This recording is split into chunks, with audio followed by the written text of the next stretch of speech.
Welcome to study work. তো আজকে আমরা যে চ্যাপ্টারটা পড়বো সেটা হচ্ছে ফাইনাল অ্যাকাউন্ট। তো এটা তো তোমাদের কাছে কোনো নতুন চ্যাপ্টার নয়, ক্লাস 11-এ তোমরা সবাই এই চ্যাপ্টারটা করে এসেছো এবং এটা হচ্ছে অ্যাকাউন্টেন্সির ইম্পর্টেন্ট একটা চ্যাপ্টার এবং এই চ্যাপ্টারটা তোমাদেরকে শিখতেই হবে।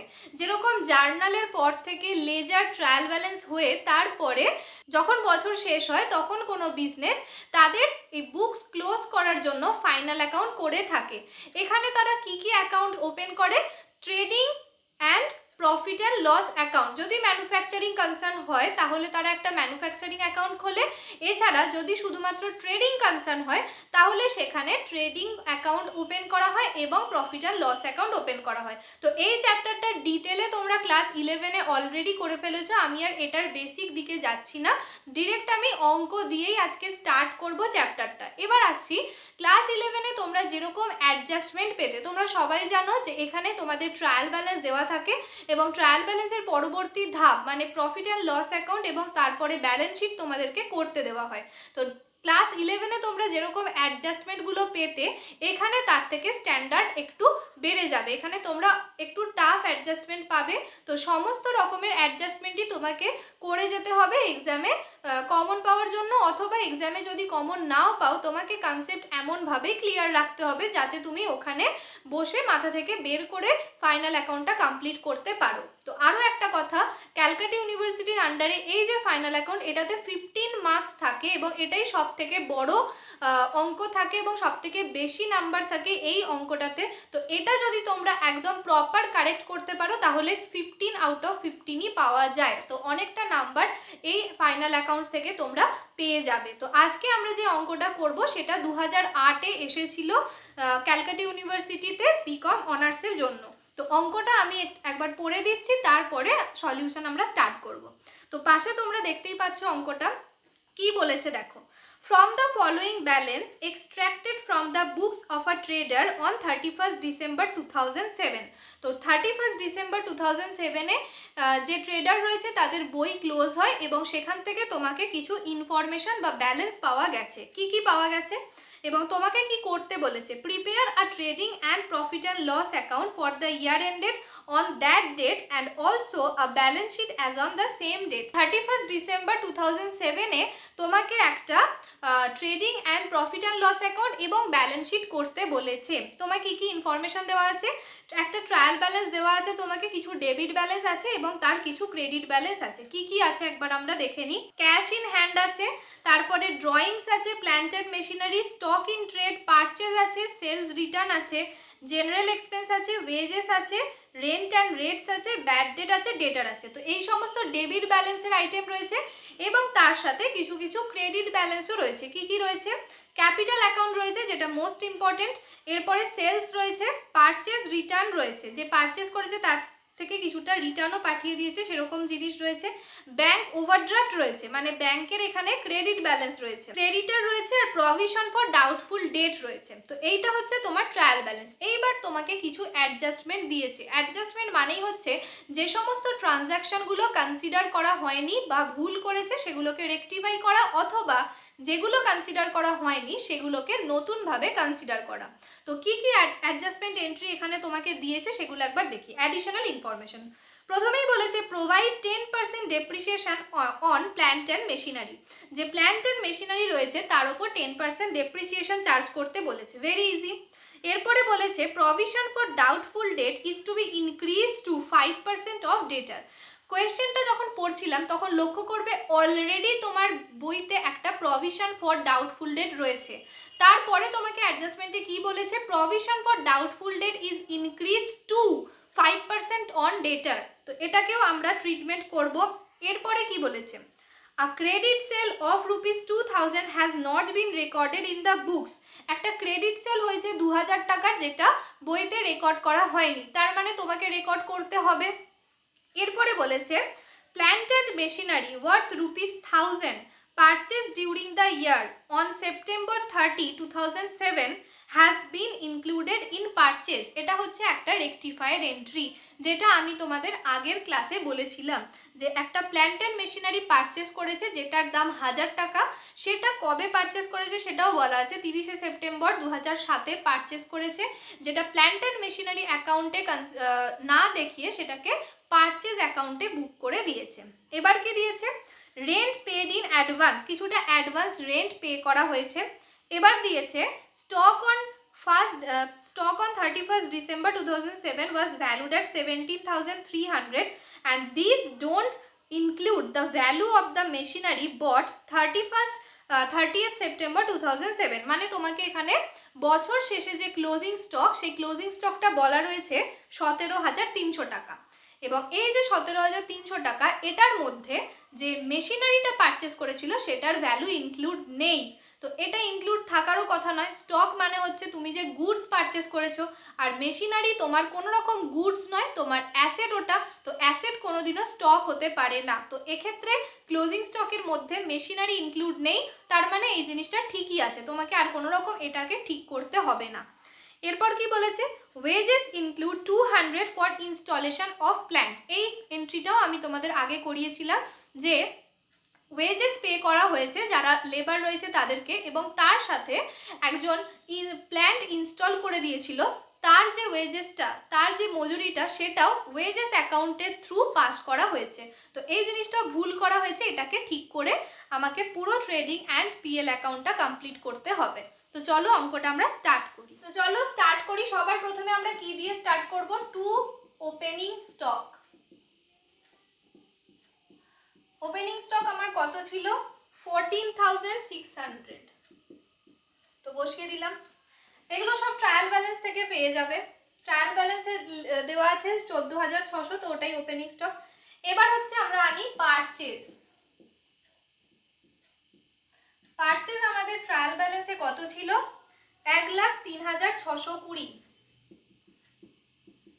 তো এইটা আমি কেন ইনার কলামে রাখলাম, এটার মানে হচ্ছে আমার পারচেজ রিলেটেড কিছু অ্যাডজাস্টমেন্ট এন্ট্রি ছিল। তো একটা তো ছিল পারচেজ রিটার্ন, যেটা অ্যাডজাস্টমেন্ট এন্ট্রি নয়, তো আমরা জানি পারচেজ রিটার্নকে রিটার্ন আউটওয়ার্ড বলে, সেটা তোমরা ক্রেডিট সাইডেও লিখতে পারো বা পারচেজ থেকে বাদ দিয়ে দিতে পারো। তো আমি এখানে পারচেজ থেকে বাদ দিয়ে দিলাম, less purchase return. Purchase return ছিল হচ্ছে 2,910। এছাড়াও আমার আরো একটা অ্যাডজাস্টমেন্ট ছিল, যেটা হচ্ছে একটা প্ল্যান্ট এন্ড মেশিনারি পারচেজ করেছে, সেটাকে ভুল করে পারচেজ অ্যাকাউন্টে বুক করে দিয়েছে। এবার আমরা যখন মেশিনারি পারচেজ করি তখন কি জার্নাল করি, আমরা জার্নাল করি মেশিনারি ডেবিট টু ব্যাংক বা ক্যাশ। এবার এক্ষেত্রে কি করেছে, পারচেজ অ্যাকাউন্টকে ডেবিট করে দিয়েছে, তো purchase account debit to bank বা ক্যাশ। তো এক্ষেত্রে আমার এই এন্ট্রিটাকে যদি আমি ঠিক করতে চাই তাহলে এই অ্যাকাউন্টটাকে আমায় কাটতে হবে এবং এই অ্যাকাউন্টটাকে আনতে হবে। তো মেশিনারি অ্যাকাউন্টকে আমি নিয়ে এলাম, তার মানে আমার জার্নালটা হলো machinery account debit two purchase account. এবার টু পারচেজ অ্যাকাউন্ট করছি মানে পারচেজ কমে যাচ্ছে, সুতরাং এখান থেকেও আমাকে পারচেজকে কমাতে হবে। তো এখানে আমি লিখবো less plant and machinery purchased, plant and machinery purchase wrongly debited into purchase account। এখানে আমার কত টাকা ছিল, 1,000। তো এটাকে যদি আমি বাদ দিই তাহলে আমার দাঁড়াচ্ছে 99,710। তো এটা গেল পারচেজের দিক দিয়ে। এবার আসছি আমার আর কি আসবে, ট্রেডিং অ্যাকাউন্টে ওয়েজেস আসবে। তো আমি এখানে লিখলাম টু ওয়েজেস। ওয়েজেস বলে আমার ছিল হচ্ছে 2,400 টাকা, 2,400 টাকা ছিল। এইবার একটা অ্যাডজাস্টমেন্টও ছিল, যে প্ল্যানটা ইনস্টল করেছি, এই যে মেশিনারিটা আমি কিনেছি সেটা আমি ইনস্টল করেছি, তার জন্য আমার কত টাকা লেগেছে, 200 টাকা লেগেছে, সেটা আমি ওয়েজেস অ্যাকাউন্টে দেখিয়ে দিয়েছি। তো এটা তো যাবে না ওয়েজেস অ্যাকাউন্টে। আর রেকটিফায়ার এন্ট্রি যখন করিয়েছিলাম তখন বলেছিলাম যে প্ল্যানটার জন্য যখন খরচা হচ্ছে তখন ওই প্ল্যানটার ভ্যালুটাকেই আমি বাড়িয়ে দেবো, কারণ আমি যদি ওই প্ল্যানটাকে ইনস্টলই না করি তাহলে ওটাকে ব্যবহার করতে পারবো না, সেক্ষেত্রে আমাকে প্ল্যানটার ভ্যালুটাকেই বাড়াতে হবে। তো এখানে আমি এন্ট্রিটা আমার আদৌ হওয়া উচিত ছিল plant account debit to cash বা ব্যাঙ্ক অ্যাকাউন্ট, তো এটাকে করে দিয়েছে wages account debit to cash বা ব্যাঙ্ক অ্যাকাউন্ট। এবার আমার ওই ওয়েজেস অ্যাকাউন্ট ডেবিটটাকে কাটতে হবে, সুতরাং আমি করব টু ওয়েজেস অ্যাকাউন্ট এবং প্ল্যান্ড অ্যাকাউন্টটাকে বাড়াতে হবে। সুতরাং আলটিমেটলি রেকটিফাইড জার্নালটা হবে plant account debit to wages account. To wages account মানে হচ্ছে ওয়েজেস অ্যাকাউন্টকে কমিয়ে দেওয়া, সুতরাং এখান থেকে আমাকে কমিয়ে দিতে হবে less wages paid for installation of plant 200 টাকা। এখানে আমার চলে এলো 2200। এরপরে আসছি ট্রেডিং অ্যাকাউন্টে, আর কিছু নেই। এবার এদিকে আসবে বাই সেলস। তোমার সেলস ছিল কত? 1,19,060। এখান থেকে আমি বাদ দেব, আমার সেলস রিটার্ন ছিল 1,19,060। এরপরে একটা অ্যাডজাস্টমেন্ট বলেছিল যে একটা ক্রেডিট সেলস করা হয়েছে কিন্তু সেটা বুক করা হয়নি। ক্রেডিট সেল করলে আমার জার্নাল কি হয়? ডেটার অ্যাকাউন্ট ডেবিট হয়। ক্রেডিট সেল করা মানেই হচ্ছে আমার ডেটার অ্যারাইজ হবে টু সেলস হবে। এবার সেলস বাড়ছে, ডেটারও বাড়ছে, সুতরাং এখানে যখন আমি বাই সেলস লিখেছি তো এটাকে আমি বাড়াবো, তো অ্যাড লিখবো ক্রেডিট সেলস। ক্রেডিট সেলস হচ্ছে আমার 2000 টাকার, তো এটা আমার আসবে 1,21,060। এইবার আসছি সেলস রিটার্ন।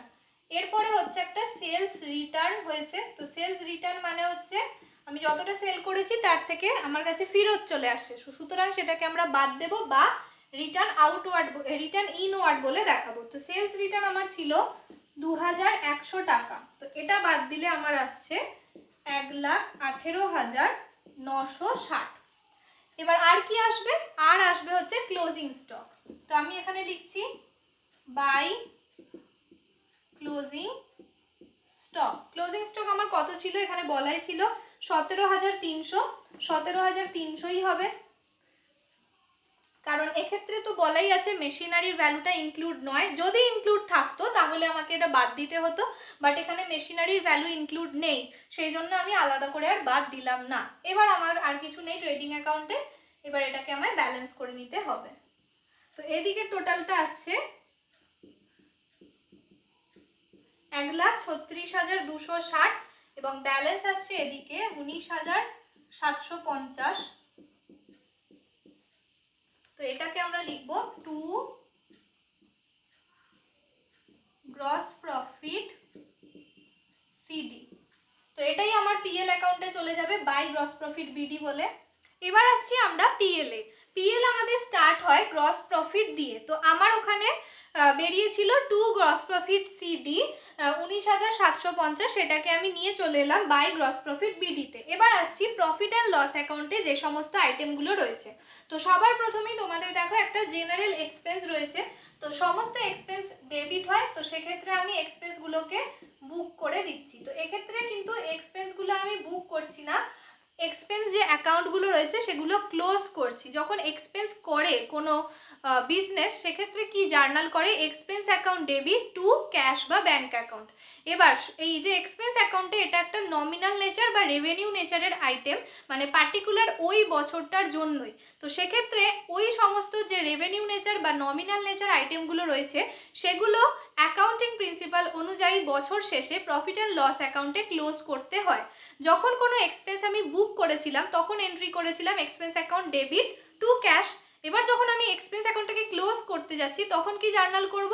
এক্সপেন্স অ্যাকাউন্টটাকে ক্রেডিট করব। আর কোথায় আমি ক্লোজ করছি? প্রফিট অ্যান্ড লস অ্যাকাউন্টে। তো প্রফিট অ্যান্ড লস অ্যাকাউন্টটাকে তখন ডেবিট করব। তাহলে আলটিমেট জার্নাল আমার দাঁড়াচ্ছে profit and loss account debit to something expense account. এবার এই যে আমি প্রফিট অ্যান্ড লস অ্যাকাউন্টটাকে ডেবিট করলাম, এটারও একটা কারণ আছে, কারণ প্রফিট অ্যান্ড লস অ্যাকাউন্টটার হচ্ছে ক্রেডিট ব্যালেন্স। যখন আমি কোনো প্রফিট অ্যান্ড লস বা যখন আমি কোনো প্রফিটের এগেনস্টে একটা এক্সপেন্সকে চার্জ করছি, সেটার মানেই হচ্ছে প্রফিটটা কমে যাচ্ছে। সুতরাং যদি কখনো ক্রেডিট ব্যালেন্স কমে যায় সেক্ষেত্রে সেটা আমাকে ডেবিট করতে হয়। আমি বলেছিলাম যে যখন কোনো ফেভারেবল ব্যালেন্স কমে যাবে সেটার উল্টোটা হবে, তখন মানে পিএল এর ক্রেডিট ব্যালেন্স এক্সপেন্স চার্জ করার ফলে সেই ক্রেডিট ব্যালেন্সটা কমে যাচ্ছে, মানে পিএল ডেবিট হচ্ছে। সুতরাং আমার ক্লোজিং যে এন্ট্রিটা দাঁড়াচ্ছে সেটা হচ্ছে PL account debit two expense account. এবার বিভিন্ন রকম এক্সপেন্স হয় এখানে, যেমন জেনারেল এক্সপেন্স রয়েছে, স্যালারি, রেন্ট, এই বিভিন্ন রকম এক্সপেন্স হয়, সমস্ত এক্সপেন্সের ক্ষেত্রেই পিএল এ আমরা কেন এই জিনিসগুলোকে বুক করি সেটার পিছনে কনসেপ্ট কিন্তু এইটা। তো এবার চলো আমরা এক্সপেন্সগুলো তাড়াতাড়ি ক্লোজ করে নিই। তো সবার প্রথমে লিখলাম টু জেনারেল এক্সপেন্স, এরপরে কি আসবে, রেন্ট ছিল একটা, টু রেন্ট অ্যান্ড রেটস। তো রেন্টের এগেইনস্টে তো একটা অ্যাডজাস্টমেন্টও ছিল, অ্যাডজাস্টমেন্টে কি বলা ছিল, অ্যাডভান্স রেন্ট। তো সেক্ষেত্রে আমার রেন্ট, টোটাল রেন্ট ছিল এখানে 3200 টাকা, এখান থেকে আমি লেস করব অ্যাডভান্স রেন্ট। অ্যাডভান্স রেন্ট হচ্ছে 800 টাকা, সুতরাং এখানে আমার দাঁড়াচ্ছে 2400 টাকা। এবার হচ্ছে এই অ্যাডভান্স রেন্টটা কেন লেস করলাম, তো অনেকে 11-এ এই জিনিসটা করেছো, সবাই জানো, তাও আমি কনসেপ্টটা একবার বলে দিচ্ছি। এই যে আমরা প্রফিট অ্যান্ড লস অ্যাকাউন্টটা মেনটেন করি অ্যাকাউন্টিংয়ে, এই প্রফিট অ্যান্ড লস অ্যাকাউন্টটা অ্যাক্রুয়াল বেসিসে মেনটেন করতে হয়। জেনারেলি আমাদের 3টে বেসিস থাকে, একটা ক্যাশ বেসিস, অ্যাক্রুয়াল বেসিস আর হাইব্রিড বেসিস। তো জেনারেলি ক্যাশ বেসিস আর অ্যাক্রুয়াল বেসিস এই দুটো বেসিসেই সমস্ত অ্যাকাউন্টিংগুলো করা হয়। আর এই যে প্রফিট অ্যান্ড লস অ্যাকাউন্ট বা ডাবল এন্ট্রি সিস্টেম, এটা সবসময় অ্যাক্রুয়াল বেসিস ওয়াইজ ফলো করা হয়। এবার অ্যাক্রুয়াল বেসিস মানেই হচ্ছে পার্টিকুলার তুমি যে বছরের রেকর্ড করছো সেই বছরের অ্যামাউন্টই দেখানো হবে, অন্য কোনো বছরের অ্যামাউন্ট সেখানে দেখানো হবে না। খরচা বা ইনকাম যাই হোক না কেন, অন্য কোনো বছর রিলেটেড, সেটা আগের বছরও হতে পারে, পরের বছরও হতে পারে, সেই অন্য বছরের রিলেটেড কোনো রকম ইনকাম বা এক্সপেন্স ওই অ্যাকাউন্টে আমি দেখাবো না। শুধুমাত্র যে ইয়ারের জন্য আমি বইটা করছি সেই ইয়ারের অ্যামাউন্ট মানে এক্সপেন্স বা ইনকামই আমি দেখাবো। সুতরাং এখানে আমি দেখলাম যে রেন্ট আমার টোটাল পে করা হয়েছে 3200 টাকা, তার মধ্যে অঙ্কে আমার বলা আছে আমি পরের বছরের জন্য কিছুটা আগে পে করে দিয়েছি। কত টাকা আগে পে করেছি, 800 টাকা। এই 800 টাকাটা তো আমার এই বছরের রিলেটেড নয়, 2007 সালের রিলেটেড নয়, এটা 12 হবে। তো 800 টাকাটা তো 2007 সালের জন্য রিলেটেড নয়, 800 টাকাটা হচ্ছে 2008 বা 9 সেটা বলা নেই, পরের কোনো বছরের রিলেটেড। সেক্ষেত্রে আমি সেই 800 টাকাটা এই প্রফিট অ্যান্ড লস অ্যাকাউন্টে দেখাতে পারবো না। কেন পারবো না, কারণ এই প্রফিট অ্যান্ড লস অ্যাকাউন্টটা অ্যাক্রুয়াল বেসিস ওয়াইজ মেনটেন করা হচ্ছে এবং যেখানে শুধুমাত্র পার্টিকুলার কারেন্ট ইয়ারের সমস্ত ডেটাই ইনক্লুড থাকে। তো এক্ষেত্রে আমি এই 3200 থেকে 800 টাকা বাদ দিয়ে 2400 টাকা এই বছরের খরচা সেটা আমি এখানে দেখালাম। এরপরে আসছি নেক্সট কি তোমাদের আইটেম রয়েছে, নেক্সট আইটেম রয়েছে একটা ব্যাড ডেট। ব্যাড ডেট হয়েছিল যেটা তোমাদের ট্রায়াল ব্যালেন্সই ছিল 1720। এবার হচ্ছে রয়েছে তোমাদের ডেপ্রিসিয়েশন। ডেপ্রিসিয়েশন দেখো, মেশিনারি কি তোমাদের আগে ছিল, আগে কোনো রকম অ্যাসেট ছিল কি সেটা দেখে নাও। অবশ্যই একটা প্ল্যান্ট এন্ড মেশিনারি ছিল 9500 টাকা। এটার মানেই হচ্ছে তোমাকে অ্যাডজাস্টমেন্টে ডেপ্রিসিয়েশনটা দিয়েছে, মানেই ট্রায়াল ব্যালেন্সে যে 9500 টাকা রয়েছে সেটার ওপর কোনো রকম ডেপ্রিসিয়েশন চার্জ করা নেই। অ্যাডজাস্টমেন্ট রিলেটেড এই সমস্ত এন্ট্রি কখন দেয়, যখন তুমি সেটার জার্নাল পাস করো না, বইতে রেকর্ড করো না, তখনই দেয়। তার মানে তোমার ডেপ্রিসিয়েশনের জার্নাল পাস করা নেই, সুতরাং প্ল্যান্টের ভ্যালুটা বেড়ে আছে, সেটাকে কমাতে হবে। আর ডেপ্রিসিয়েশনে আমরা জার্নাল জানি depreciation account debit two fixed asset account, এক্ষেত্রে তোমার ডেপ্রিসিয়েশন অ্যাকাউন্টটা নমিনাল নেচারের মধ্যে পড়ছে, তাই সেটাকে আমরা পিএল অ্যাকাউন্টে ক্লোজ করব। তো এক্ষেত্রে আমার ডেপ্রিসিয়েশনের অ্যামাউন্টটা কত হবে, 9500 টাকা এমন মেশিনারি যেটা আমার আগের বছর থেকেই ছিল। আর এই বছর আমি একটা মেশিনারি পারচেজ করেছি, যেটা আমি ভুল করে পারচেজ অ্যাকাউন্টে দেখিয়ে দিয়েছিলাম, এবং সেটা কবে পারচেজ করেছি সেটাও বলা আছে, 30শে সেপ্টেম্বর পারচেজ করেছি। মানে এটার ওপর যে নতুন মেশিনারিটা পারচেজ করেছি সেটার ওপর অক্টোবর, নভেম্বর, ডিসেম্বর এই 3 মাসের ডেপ্রিসিয়েশন চার্জ হবে, আর বাকি 9500-র ওপর ফুল ইয়ার। তাহলে এটাকে আমরা লিখতে পারি 9500 ইন্টু 10% বলেছিল, 9500 ইন্টু 10% প্লাস এখানে আমরা কিনেছি 1000 টাকার, তো 1000 ইন্টু 10% ইন্টু 3/12। তো এই জিনিসটা যদি আমরা করি তাহলে আমার কত দাঁড়াচ্ছে, তাহলে ডেপ্রিসিয়েশনটা কি হবে, যে 9500 টাকা আগে থেকেই ছিল সেটার ওপর ফুল ইয়ার ডেপ্রিসিয়েশন হবে, এবং এখন পারচেস করেছি 1000 টাকার মেশিনারি। তো 1000 টাকার মেশিনারির ওপর 3 মাসের হবে, এবং 1000 টাকা করলে ওটাকে হবে না, ওর সাথে একটা ইনস্টলেশন চার্জ ছিল যেটাকে আমি ওয়েজেস অ্যাকাউন্টে ঢুকিয়ে দিয়েছিলাম ভুল করে, সেখান থেকে বের করে আমি মেশিনারি অ্যাকাউন্টে পাঠিয়েছি। সুতরাং সেক্ষেত্রে আমার মেশিনারি অ্যাকাউন্টটা দুটো এন্ট্রি হচ্ছে অ্যাডজাস্টমেন্ট, একটা হচ্ছে পারচেস করেছি যেটা 1000 টাকা এবং তার সাথে ওয়েজেস ওটার সাথে ইনক্লুড করছি 200 টাকা, তার মানে নতুন যে মেশিনারি সেটার দাম হচ্ছে 1200 টাকা। সুতরাং আমার এখানে ডেপ্রিসিয়েশনের অ্যামাউন্টটা কি হবে, 9500 টাকার উপর 10% প্লাস বাকি 1200 টাকার উপর 10% 3 মাস। তো এটা আমার কত হচ্ছে,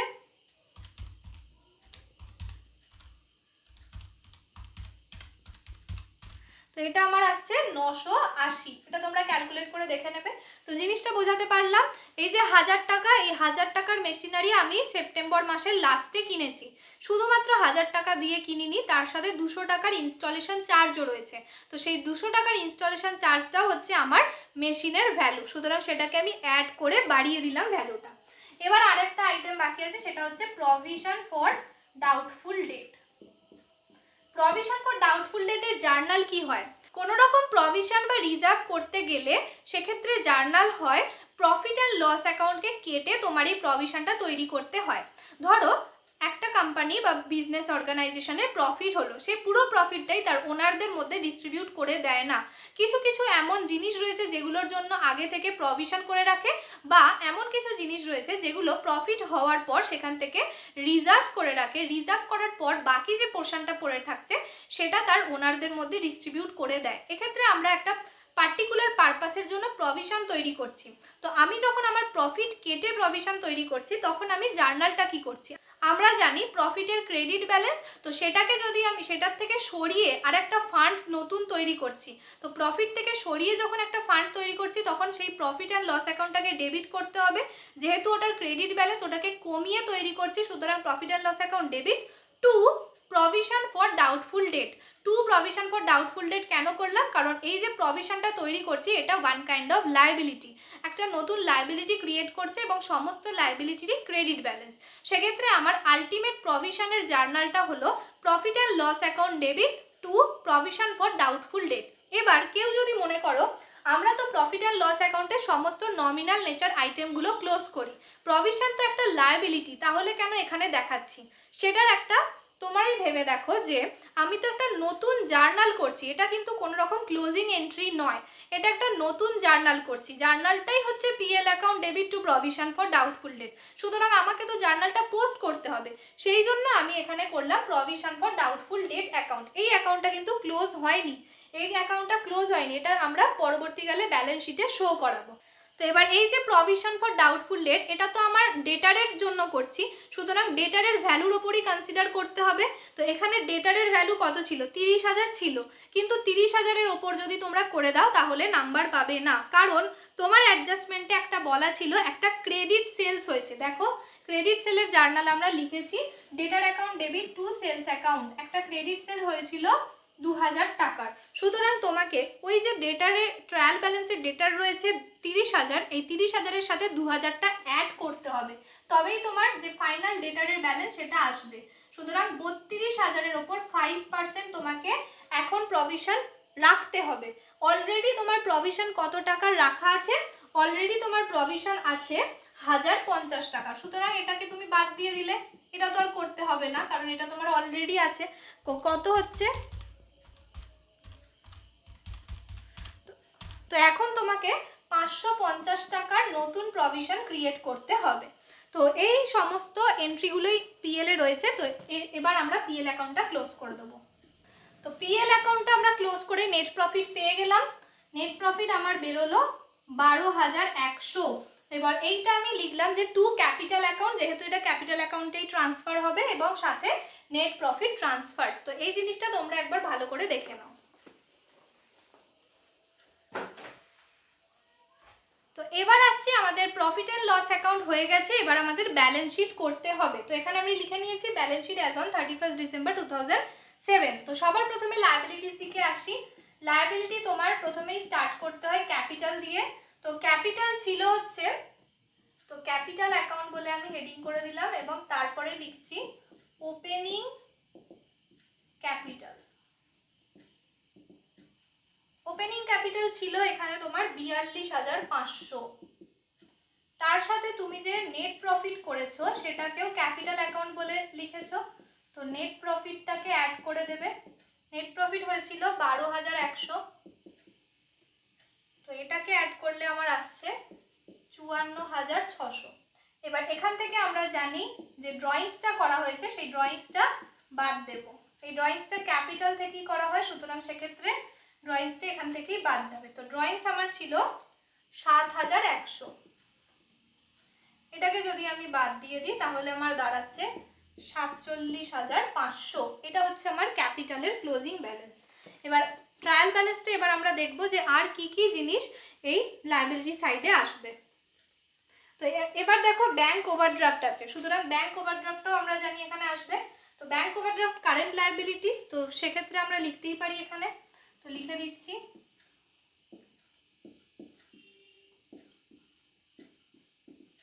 ব্যাংক ওভারড্রাফট বলে তোমার ছিল 1200 টাকা। এছাড়া আর কি ছিল, ক্রেডিটার্স ছিল, ক্রেডিটার্স হচ্ছে 10,000। আর কিছু দেখো ক্রেডিট ব্যালেন্স বা লায়াবিলিটি নেই। এবার আসছি আমরা অ্যাসেটস এর দিকে। অ্যাসেটের সবার প্রথমেই ছিল most important plant and machinery. তো এটা তোমাকে একটু ভাগ ভাগ করে লিখতে হবে। সবার প্রথমেই ছিল 9,500 টাকা। তারপরে আমরা পারচেস করেছি, পারচেস করে আমরা লিখছি নিউ মেশিনারি পারচেসড বলে 1,000। তো এটা হচ্ছে আমার 10,500 এবং তার সাথে add installation cost. Installation cost ছিল 200 টাকা, 10,700। এবার এখান থেকে বাদ দিতে হবে লেস ডেপ্রিসিয়েশন। ডেপ্রিসিয়েশন কত হয়েছিল এক্ষেত্রে, তোমাদের ডেপ্রিসিয়েশন হয়েছিল 980। তো এটা বাদ দিয়ে দেবে, বাদ দিয়ে দাঁড়াচ্ছে 9,720। এটা হচ্ছে প্ল্যান্ট অ্যান্ড মেশিনারি অ্যাকাউন্টের ক্লোজিং ব্যালেন্স। এইবার আসছি ডেবিট ব্যালেন্স বা অ্যাসেট আর কি কি হবে। তোমাদের ক্লোজিং স্টক আসবে, ক্লোজিং স্টকটা এখানে আসবে 17,300। তারপরেই কি আসবে, ডেটার। ডেটার আসবে, ডেটার তোমাদের ছিল দেখো 30,000 ছিল, তার সাথে অ্যাড ফার্দার ডেট বলে লিখতে পারো, ফার্দার ডেট 2,000, তাহলে হলো 32,000। এবার এখান থেকে তোমরা প্রভিশন ফর ডাউটফুল ডেটটা বাদ দিতে পারো। তো প্রভিশন বলে আমি লিখে দিলাম, তোমরা লিখে নেবে provision for doubtful debt. Provision for doubtful debt আমার হয়েছিল 1,600 টাকা। দেখবে তোমার অলরেডি ছিল 1,050 এবং নতুন হয়েছে 550, দুটো যোগ করলে 1,600 আসছে। তোমাকে ওই 5%ই ইনক্রিজ করতে বলেছিল, সেক্ষেত্রে আমি এখানে টোটালটাই রাখবো, সুতরাং আমার এখানে আসছে 30,400 টাকা। তো এইবার আসছি নেক্সট হবে আর কি ছিল, ক্যাশ ছিল আর একটা প্রিপেড এক্সপেন্স ছিল, অ্যাডভান্স যে পেমেন্ট করেছিলাম রেন্ট, তো সেটাকে আমি লিখতে পারবো প্রিপেড রেন্ট বলে। প্রিপেড রেন্ট আমি করেছিলাম 800 টাকা। তো প্রিপেড হচ্ছে তোমার অ্যাসেট এবং আর হচ্ছে ক্যাশ আছে 480 টাকা। তো আর সেরকম কিছু ব্যালেন্স শিটে আসার নেই। তো এই যে প্রিপেড রেন্টটা, প্রিপেড এক্সপেন্স আমরা জানি অ্যাসেট হয়, তো এটাকে যদি আমরা অ্যামাউন্ট দিয়ে দেখতে যাই তাহলে দেখতেই পাবো যে এইটা ডেবিট হবে। সুতরাং সমস্ত ডেবিটই হচ্ছে তোমার অ্যাসেট এবং এটা তো আমার এই বছরের সাথে সংক্রান্ত, তো এটা তো আমার এই বছরের সাথে সম্পর্কযুক্ত নয়, সুতরাং প্রিপেড রেন্ট হবে পরের বছরের জন্য একটা খরচা এবং সেটাকে আমরা আগে থেকেই করে দিয়েছি, সুতরাং সেইটা হচ্ছে একটা অ্যাসেট। এবার এটাকে আমরা টোটাল করে দেব।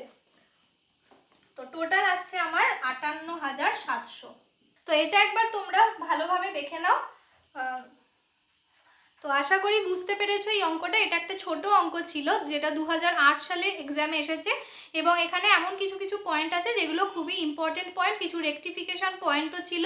আর যে সমস্ত জিনিসগুলো রেকটিফাই এন্ট্রি করেছো সেগুলো তোমরা একটু ওয়ার্কিংয়ে দেখিয়ে দেবে। যেরকম পারচেজ অ্যাকাউন্টে ডেবিট হয়ে গেছে প্ল্যান্ট অ্যান্ড মেশিনারির জিনিসটা, তো ওইটা তোমরা একটু জার্নাল করে ওয়ার্কিংসে দেখিয়ে দেবে, এবং সাথে ইনস্টলেশন চার্জেসের ব্যাপারটাও ওয়ার্কিং করে একটু দেখিয়ে দেবে, এবং পারলে এই যে ডেটারের ব্যালেন্সটা কিভাবে তোমরা বের করছো সেটাও ওয়ার্কিংয়ে দেখিয়ে দিতে পারো।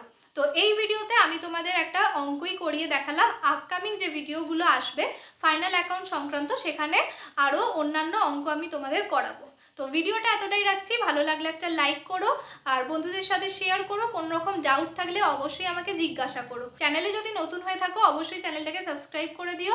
দেখা হচ্ছে আবার নেক্সট ভিডিওতে। বাই।